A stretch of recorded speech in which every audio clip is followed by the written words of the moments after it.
بلکہ بڑھتے جا رہے ہیں. مطلب مائکرو ویو اوون ہے، پہلے آگ پر کھانا گرم کیا جاتا تھا، لیکن مائکرو ویو اوون میں بھی کھانا گرم کیا جاتا ہے. سہولت ہے یہ، لیکن اس کی وجہ سے بھی بڑے مسائل پیدا ہو رہے ہیں. ایک ریسرچ یہ کہتی ہے جی اس سے بھی کینسر کے اندر اضافہ ہو رہا ہے. تو سائنس ہمارے مسائل کا حل نہیں ہے، انسان کی ترقی ہمارے مسائل کا حل نہیں ہے. اس کے باوجود بھی ہمارے مسائل میں اضافہ روز بروز ہوتا جا رہا ہے. فیملی میں مسائل ہیں، لڑائی جھگڑے ہیں، مس انڈرسٹینڈنگ ہے، اور ہمارے ماحول کے اندر ٹینشن ہے، ابتری ہے. اور ہمیں ایسا لگتا ہے کہ یار جو پریشانی میری ہے وہ میری پریشانی کو کوئی سمجھ نہیں رہا، کیونکہ ہر شخص جو ہے پریشان ہے. سڑک پر جاتا ہوا ہر ایک شخص آپ کو اپنے آپ سے باتیں کرتا دکھائی دے گا، کیونکہ ٹینشن ہے، پریشانی ہے، مایوسی ہے. اور لوگوں کے اندر یہ بات بھر چکی ہے کہ میرے حالات اور میرے مسائل نہیں بدلیں گے. اس قدر ان کے اندر مایوسی بھری جا چکی ہے. کیوں؟ کیونکہ ایک نا امیدی نے اور نیگیٹیوٹی نے اور مایوسی نے بڑے انسان کو گھیر لیا ہے. مسائل اس قدر زیادہ ہیں کہ کسی کو یقین ہی نہیں ہے کہ میرے مسائل حل ہو جائیں گے. میں نے جس طرح سے آغاز میں بات کی کہ بارش آنے سے پہلے بادل جمع ہوتے ہیں اور ایک ایسا ماحول بنتا ہے جس سے ہمیں پتہ چلتا ہے کہ بارش ہونے والی ہے. میرے عزیزو، اس زمین پر بھی ایک ایسا طوفان آنے والا ہے. یہ سارے مسائل اس آنے والی مصیبت کا پیش خیمہ. خداوند یسوع مسیح نے متی کی انجیل کے 24ویں باب کے اندر کہا تھا کہ آخری دنوں کے اندر بھونچال آئیں گے اور طوفان آئیں گے، سلطنت پر سلطنت اور قوم پر قوم چڑھائی کرے گی. لیکن یہ تمام باتیں مصیبتوں کا شروع ہوں گی. یعنی جو حالات اور جو ٹینشنیں اور جو مسائل اس دور میں بڑھ رہے ہیں، یہ ایک حقیقت ہے. یہ اس آنے والے طوفان کا پیش خیمہ ہے جو اس زمین پر آنے والا ہے. نوح کو خدا نے آنے والے طوفان کے بارے میں پہلے ہی آگاہ کر دیا تھا کہ ایک طوفان آئے گا جس میں ساری زمین برباد ہو جائے گی.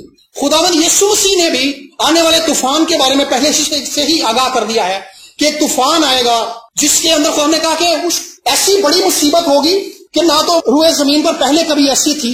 اور خدا یسوع مسیح نے کہا کہ میں نے باپ سے درخواست کی ہے کہ وہ دن گھٹائے گئے، اگر وہ دن گھٹائے نہ جاتے تو برگزیدوں کا ایمان بھی قائم نہ رہتا. دیکھیں مصیبت کی کیسی حالت ہے، لیکن خداوند کا فضل اور خداوند کا رحم ہم پر یہ ہوا ہے کہ جیسے خدا نے نوح کے دور میں اس مصیبت کے آنے سے پہلے ہی نوح کو آگاہ کر دیا تھا، خدا نے ہمیں بھی آگاہ کر دیا. اور خدا نے نوح سے کہا تھا کہ کشتی بنا، جو کوئی کشتی کے اندر ہوگا وہ محفوظ رہے گا، اس کی جان بچے گی، لیکن جو کشتی کے اندر نہیں ہوگا وہ نہیں بچے گا. یسوع مسیح کے وسیلہ سے خدا نے اس زمانے کے لوگوں کو ایک الٹیمیٹم دے دیا کہ اس زمین پر ایک ایسا طوفان آنے والا ہے، ایک ایسی بڑی مصیبت کے دور کا آغاز ہونے والا ہے جس کو برداشت کرنے کی سخت جو ہے انسان کے اندر نہیں ہے. آپ دیکھیں قوموں کے اندر ایک ابتری ہے، پاکستان اور انڈیا کے درمیان میں ابتری ہے، امریکہ اور چائنا کے درمیان میں ہے، امریکہ اور کوریا کے درمیان ہے. قوموں کے اندر ایک ابتری ہے اور مایوسی اور نا امیدی کی کیفیت جو ہے عالمی سطح پر بھی بڑھ رہی ہے، خاندانوں کے اندر بھی بڑھ رہی ہے.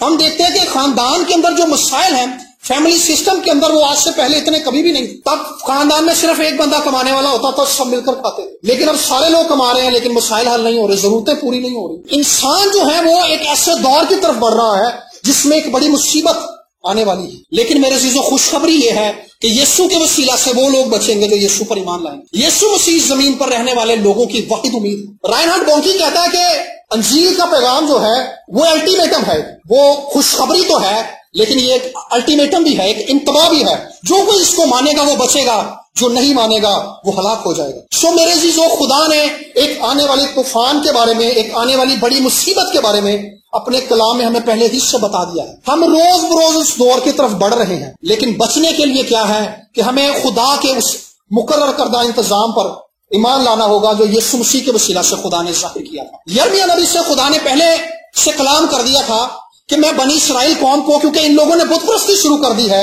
اور ان لوگوں نے اپنے بچوں کو غیر معبودوں کے آگے قربان کرنا شروع کر دیا ہے، یہ غیر معبودوں کی عبادت کرنا شروع ہو گئے ہیں، میں اس قوم کو باول کی اسیری میں بھیج دوں گا. خدا نے پہلے سے آگاہ کر دیا تھا. اور اس کے بعد کیا ہوا کہ یروشلم پر 3 حملے ہوئے. کئی لوگ 4 حملے کہتے ہیں، لیکن خیر یہ جو 3 حملے تھے یا 4 حملے تھے، یہ 3 اور 4 حملے جو تھے بنی اسرائیل کے لیے ایک آگاہی تھی کہ وہ خدا کے کلام پر یقین کر لیتے کہ خدا واقعی بنی اسرائیل کو غیر قوموں کی اسیری میں بھیج دے گا. لیکن یرمیہ نبی کے کلام پر کوئی شخص ایمان نہیں لایا. لیکن آخر کار ہوا کیا؟ بابل کے لوگوں نے حملہ کیا اور بنی اسرائیل کو اسیر کر کے وہ لے گئے، عقل برباد ہو گئی. لیکن خدا کا رحم یہ تھا ان لوگوں پر کہ خدا نے پہلے سے آگاہ کر دیا تھا انہیں. خدا نے آنے والے دور کے بارے میں ہمیں بھی پہلے سے آگاہ کر دیا. لیکن ہماری ذمہ داری یہ ہے کہ خدا کے اس کلام پر، یسوع مسیح کے کفارے پر، یسوع مسیح کے نجات بخش انتظام پر ایمان لے کر آئیں، کیونکہ اس پہ ایمان لائے بغیر کسی بھی شخص کے پاس کوئی امید نہیں. لیکن ایماندار ہوتے ہوئے جب ہم یسوع مسیح کے کفارے پر ایمان لے آتے ہیں، اصل میں کوئی بھی شخص اس وقت مکمل طور پر محفوظ ہوتا ہے، سیکیور ہوتا ہے، گارنٹی ہوتی ہے اس کے پاس کہ وہ محفوظ رہے گا جیسے نوح کے پاس تھی. اور نوح نے کیا کیا؟ 120 سال تک، کتنے سال تک؟ 120 سال تک یہ شخص کشتی بناتا رہا ہے، اور 120 سال میں لوگوں نے اس کی مخالفت بھی کی ہے، لیکن یہ شخص خدا کے کلام پر قائم رہا. اس نے اس کلام پر یقین کر لیا تھا کہ جو کچھ خدا نے مجھ سے کہا ہے وہ سچ ہے، اور خدا ہر حال میں اپنے اس کلام کو پورا کرے گا. اور پھر کیا کیا؟ اس شخص نے منادی شروع کی. پطرس کے خط کے اندر لکھا ہے، پطرس کے دوسرے خط کے اندر، دوسرے خط کی 5ویں آیت کے اندر، اور نہ پھر پہلی دنیا کو چھوڑا بلکہ بے دین دنیا پر طوفان بھیج کر راست بازی کے منادی کرنے والے نوح کو اور ماں اور 7 آدمیوں کے بچا لیا. یعنی نوح نے کیا کیا ہے؟ 120 سال کے اندر کشتی بھی بنائی ہے، اور دوسرا اس نے کیا کیا؟ منادی کی ہے. لوگوں کو اس نے بتایا ہے کہ توبہ کرو، ایک طوفان جو ہے اس زمین پر آنے والا ہے، اور جو کوئی خدا کے اس کلام کو قبول کرے گا وہی بچے گا. اور لوگوں نے اس شخص کا مذاق بھی اڑایا ہوگا کہ یار میں بچہ تھا اور بابا جو تھا اس وقت بھی منادی کر رہا تھا، اب میں جوان ہو گیا ہوں، بابا آج بھی طوفان کی منادی کر رہا ہے. خادمین آج بھی اس دور میں منادی کر رہے ہیں، اور بہت سارے خادم جو ہیں مایوس ہو جاتے ہیں منادی کرتے کرتے. ان لوگوں سے بھی میں بات کرنا چاہتا ہوں جو میری آواز سن رہے ہیں کہ منادی کرنے سے نہ گھبرائیں. آپ لوگوں کی زندگیوں کے اندر جو گواہی خدا نے قائم کی ہے اس کا بیان اپنے دوستوں سے، اپنے رشتہ داروں سے، اپنے کولیگ سے اور اپنے رشتہ داروں سے بیان کرنے سے نہ گھبرائیں، کیونکہ یہ کلام سچا ہے، وہ کام سچا ہے جو خدا نے آپ کی زندگی کے اندر کیا ہے. اس کلام کے وسیلہ سے اور اس کام کے وسیلہ سے جو خدا نے آپ کے گھرانے میں، آپ کی زندگی کے اندر کیا ہے، خدا آپ کے لیے راہیں کو کھول دے گا. جس طرح سے نوح نے اس کلام پر یقین کر لیا تھا، میرے عزیزو آپ بھی اس بات پر یقین کر لیں کہ خدا سچا ہے. خدا نے آپ کو پہلے ہی سے آگاہ کر دیا ہے آنے والی مصیبت کے بارے میں. اور میں بات کر رہا تھا کہ مسائل کی جو حالت ہے گزرے زمانوں سے بہت زیادہ ہے، لیکن اس زمانے کے اندر خدا نے اپنی رہائی کی قدرت کو بھی اسی طور سے ظاہر کیا ہوا. خدا نے جب یشوع سے کلام کیا کہ تو یرو کی دیوار کے گرد چکر لگاؤ سارے، ایک بڑی خاص بات ہے اس واقعے کے اندر. اور میں نے جب اس واقعے پر غور کیا تو میری سوچ جو تھی مکمل طور پر بدل گئی خدا کے کلام کے وسیلہ سے. یرو کی جو دیوار تھی وہ ایک دم سے نہیں بن گئی تھی. جب یعقوب جو تھا وہ مصر کے اندر جاتا ہے اس وقت اس سے پہلے یرو کی دیوار کا ذکر نہیں ملتا، لیکن یعقوب جو تھا اس سے عہد کیا گیا تھا کہ خدا ملک کنعان کو یعقوب کو اور اس کی نسل کو دے دے گا. لیکن جیسے یعقوب جو ہے مصر میں جاتا ہے اس کے بعد یہ دیوار بننا شروع ہو جاتی ہے. ہماری زندگی کے اندر جو مسائل اور جو حالات ابلیس نے پیدا کیے ہیں وہ ایک دن کے پیدا کیے ہوئے نہیں ہیں. ان کو پیدا کرنے میں ابلیس نے سال لگا دیے، لیکن کیا تھا کہ وہ دیوار بننا شروع ہو گئی. جب بھی کوئی ایماندار اپنی جگہ سے ہٹ جاتا ہے، یعقوب جو تھا وہ کنعان سے نکل کر مصر میں آ گیا ہے تو انہوں نے دیوار بنانا شروع کر دیا، وہ اپنی جگہ سے نکل گیا ہے. کوئی بھی ایماندار جب اپنی جگہ سے ہٹ جاتا ہے تو ابلیس کام کرنا شروع کر دیتا ہے. اس کے خاندان کے اندر، اس کی اپنی لائف کے اندر دعا کرنے میں کمزور ہوتا ہے، کلام پڑھنے میں کمزور ہوتا ہے، یا کسی بھی طور سے رفاقت رکھنے میں کمزور ہوتا ہے، یا چرچ جانے میں بھی کمزور ہوتا ہے. کئی لوگ سوچتے ہیں چرچ جانے سے کیا ہوتا ہے. ہم نے بارہا اس چیز کا تجربہ کیا ہے کہ ہم مایوسی اور نا امیدی کی حالت میں چرچ میں آتے ہیں، لیکن جب ہم واپس جاتے ہیں تو ایسا نہیں ہوتا، حالت بدلی ہوتی ہے. خدا ہمارے رویوں کو بھی درست کرتا ہے، خدا ہماری سوچوں کو بھی بدلتا ہے، خدا ہمیں امید بھی دیتا ہے، اور خدا ہماری دعاؤں کا جواب بھی دیتا ہے. لیکن اس کے باوجود ہم سوچتے ہیں کہ چل جانے سے کیا ہوتا ہے. ایماندار جو اپنی جگہ سے ہٹ جاتا ہے تو ابلیس کام کرنا شروع کر دیتا ہے. لیکن پھر خدا نے یشوع سے کلام کیا کہ تم کیا کرو، عہد کے صندوق کو اٹھاؤ، اور سب سے آگے عہد کا صندوق ہو. کہاتی ہیں وہ عہد کے صندوق کو اٹھائیں اور آگے چلیں، ان کے پیچھے کاہن ہو، اور پھر بنی اسرائیل کی قوم جو ہے ترتیب وار چلے، اور کوئی بھی شخص اور نہ کوئی بچہ نہ کوئی بڑا بولے گا نہیں، بلکہ خاموشی سے وہ یرو کی دیوار کا چکر لگائیں. 7 دن تک وہ چکر لگایا انہوں نے، کوئی بولتا نہیں تھا بلکہ خاموشی سے وہ چکر لگاتے تھے. اور پھر 7ویں دن انہوں نے 7 چکر لگانے تھے، اور جب 7واں چکر لگانا تھا تو انہوں نے ایک نعرہ مارا اور وہ دیوار گر گئی. لیکن اس سے پہلے کہ یہ دیوار گرتی ہوا کیا ہے، ایک خاص ترتیب ہے. انہوں نے عہد کے صندوق کو لیا ہے. عہد کا صندوق براہ راست خدا کی موجودگی، خدا کی حضوری کا نشان تھا. ڈیلیورنس کے لیے، رہائی کے لیے، شفا کے لیے کسی بھی بندے کو اور ایماندار کو خدا کی حضوری کی پیروی کے اندر آگے بڑھنا پڑے. جس سمت کے اندر خدا کی حضوری لے کر آگے بڑھ رہی ہے، انسانوں کو، لوگوں کو، ایمانداروں کو، خادمین کو، چرچز کو اس سمت میں آگے بڑھنا پڑے گا. اور جب اس کو فالو کرتے ہوئے آگے بڑھیں گے، اور ایک بڑی خاص بات ہے یہاں پہ کہ بنی اسرائیل نے اسپرچل لیڈرشپ کو فالو کیا ہے. بغیر اسپرچل لیڈرشپ کو فالو ہوئے کسی بھی بندے کی زندگی کے اندر ڈیلیورنس نہیں آئے گی. یرو کی دیوار اس وقت گری تھی جب انہوں نے یشوع کی منادی کا یقین کیا، کیونکہ یشوع نے کہا تھا کہ خدا نے ایسا کر دیا. اور دوسرا انہوں نے کاہنوں کی پیروی کرتے ہوئے، فالو کرتے ہوئے یرو کی دیوار کا چکر کاٹا تھا. خادمین کی رہنمائی اور خدا کے کلام کی رہنمائی میں چلنا بہت ضروری ہے ایمانداروں کے لیے. ہماری زندگی کے مسائل اور جو مایوسی اور ابتری ابلیس نے ہمارے حالات اور ہماری زندگی کے اندر پھیلائی ہوئی ہے، اس کو براہ راست خدا کی حضوری حل کر سکتی ہے، اور کوئی نہیں حل کر سکتا. اور جب ایماندار ہوتے ہوئے ہم اسپرچل لیڈرشپ کو فالو کریں گے، اپنے خادمین کو فالو کریں گے،